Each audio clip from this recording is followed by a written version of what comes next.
Et yo l'équipe, ravi de vous retrouver aujourd'hui pour cette vidéo. On part directement sur la partie 3 des Arpegnathos Venator. C'est parti.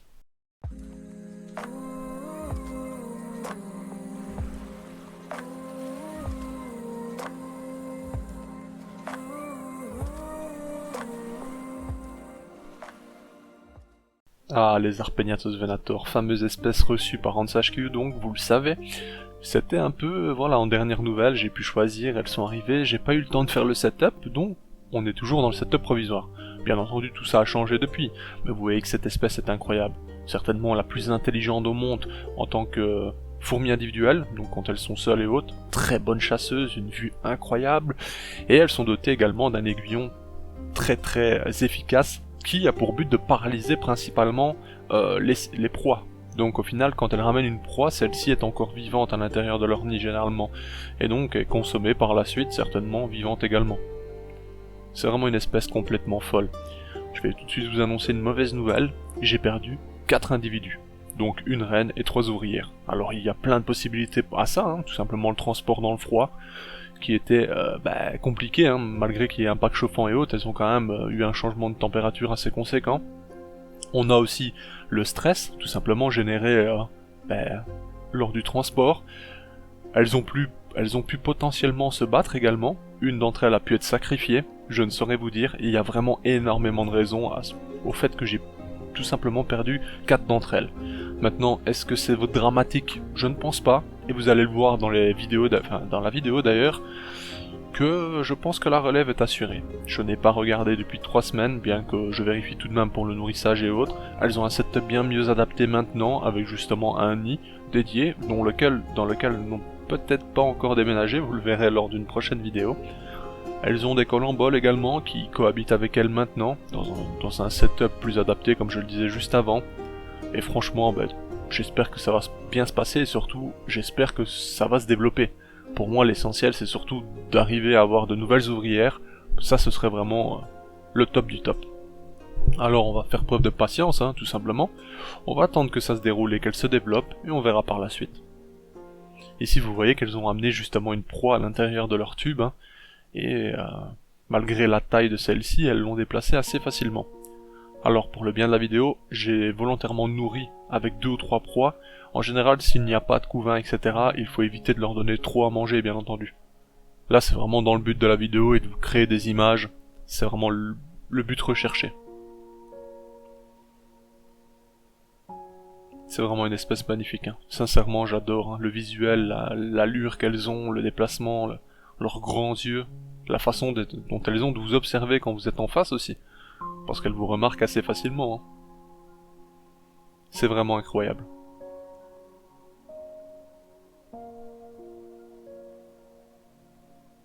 Alors vous voyez ici j'ai mis justement une blatte plus adaptée, hein, de petite taille, donc certainement une blatte juvénile.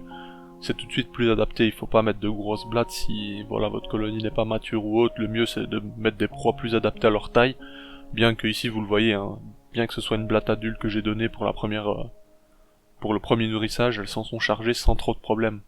Et ici regardez, eh ben oui, surprise. J'étais justement en train de filmer et qu'est-ce que je vois? Une ouvrière en position de ponte. Parce que oui, c'est bien une ouvrière. Donc on serait potentiellement sur un cas de Gamergate. Et ça, c'est intéressant. Alors ici, dans ce type de colonie chez Arpegnathos Venator, je vais dire la fourmi dominante, est la seule à pondre. Alors apparemment ici, ce serait une ouvrière de ce que je comprends, sachant qu'on la voit à l'image en train de pondre. Vous voyez, on ne voit pas de sel lié aux ailes. D'ailleurs, vous voyez, regardez, il y a une reine qui passe juste en dessous, là, actuellement. Et là, vous voyez la marque noire qui, avant, justement, était reliée les ailes sur cette place, tandis que sur l'ouvrière qui est en train de pondre, vous ne le voyez pas. C'est ce qui différencie principalement, justement, que ce soit une reine ou non. Après, on voit également que le thorax est plus large chez les reines, en général, chez Arpegnathos Venator. Il y a quelques détails qui font que, voilà, on sait les reconnaître. Mais là, dans ce cas, c'est bien l'ouvrière. Alors déjà, je me dis, bonne chose, en espérant que l'ouvrière soit fécondée, parce que bon, à tout moment elle pond un mâle, je ne saurais vous dire. Mais voilà, c'est déjà une bonne chose, donc je me dis l'ouvrière pond, voilà, ça c'est une chose en plus. J'ai 2 reines plus l'ouvrière, à ce moment-là j'étais fin heureux, je me dis, là, tout est parfait en soi. Maintenant je ne sais pas, ça se trouve il y a 5 ouvrières qui sont capables de le faire, on ne saura jamais. Mais bon, c'est assez complexe comme comme colonie, comme façon de faire, comme façon de se dérouler, mais là je pense franchement avoir capté une image très très intéressante.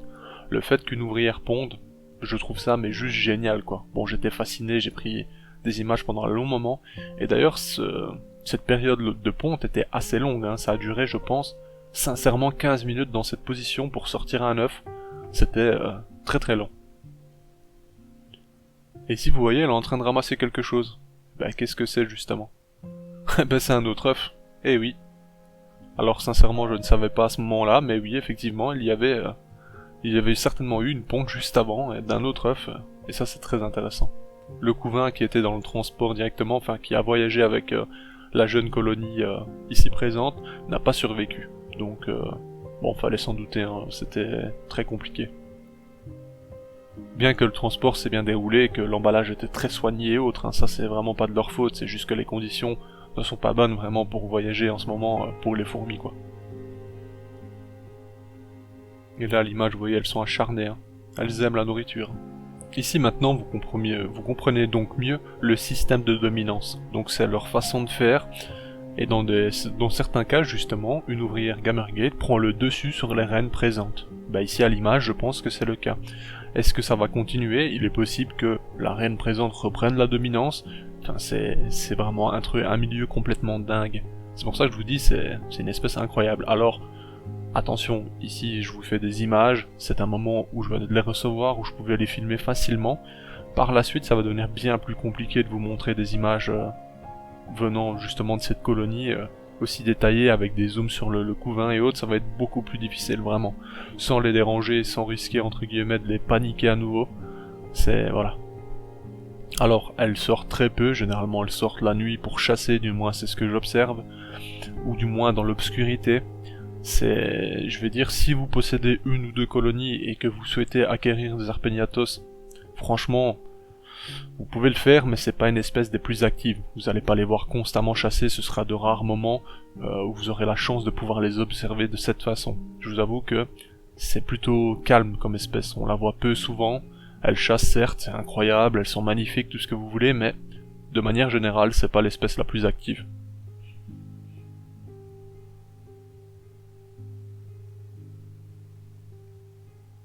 Alors moi je suis ravi de cette acquisition, hein. Je vous avoue que ce n'est pas une espèce que je comptais adopter directement, sachant que je n'ai aucune expérience dans les poney. Mais bon voilà, hein, c'est arrivé comme ça et j'en suis très content au final. Je vous avoue que juste esthétiquement c'est une espèce qui... c'est magnifique en fait. Vous ne connaissez pas toutes les espèces du monde, etc. Mais celle-ci, elle est incroyable quoi. Le look très agressif, enfin l'ensemble fait que elles sont magnifiques.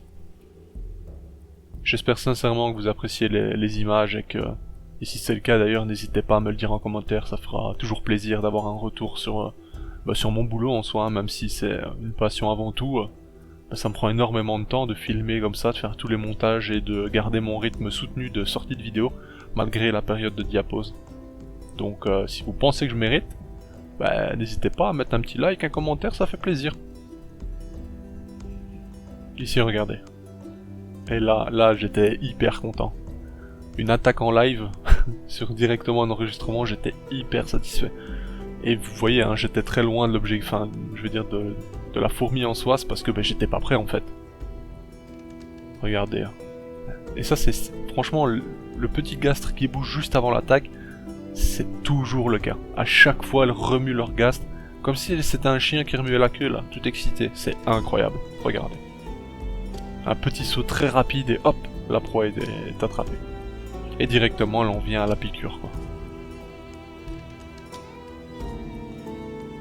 C'est complètement dingue, vraiment.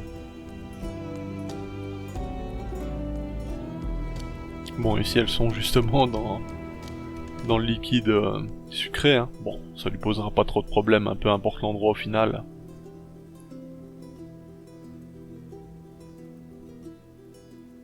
C'est quand même vraiment impressionnant, je sais pas ce que vous en pensez, si vous aviez déjà vu ce genre d'image avant, mais franchement, moi je suis resté hyper attiré par ce moment, je l'ai revisionné plusieurs fois tellement que ça m'a captivé. Et là vous voyez, hein, si on revoit la séquence, ce qu'il se passe c'est, elle voit la proie, elle voit la proximité, et il faut pas 10 minutes pour réfléchir, voilà, elle saisit l'opportunité. Justement, la proie qui était dans de bonnes conditions pour l'attraper, vu qu'elle était en hauteur, c'était encore mieux pour elle. Elle a pas perdu de temps, elle a foncé directement dessus et c'était un moment incroyable. Là vous voyez, hein, elle vient d'être piquée, la blatte réagit déjà beaucoup moins, elle bouge encore ses antennes, mais d'ici peu, ça ne sera plus le cas.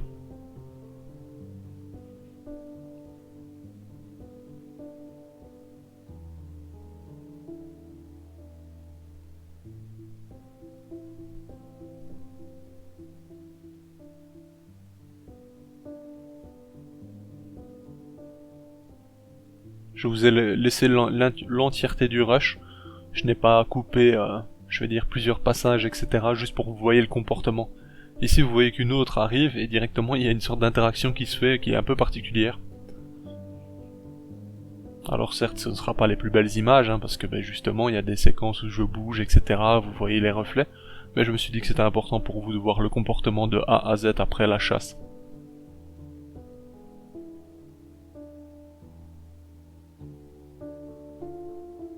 Sur certaines images, on voit le gastre bien brunâtre également, c'est très sympa. Et là, regardez. Vous allez voir qu'il y a des petites sorties un peu par-ci par-là. Et on va voir quelques têtes dépassées. Comme sur la gauche par exemple. Elles ont creusé plusieurs cavités dans ce substrat, justement, qui était mélangé avec du sable. Et c'était plutôt sympa à observer.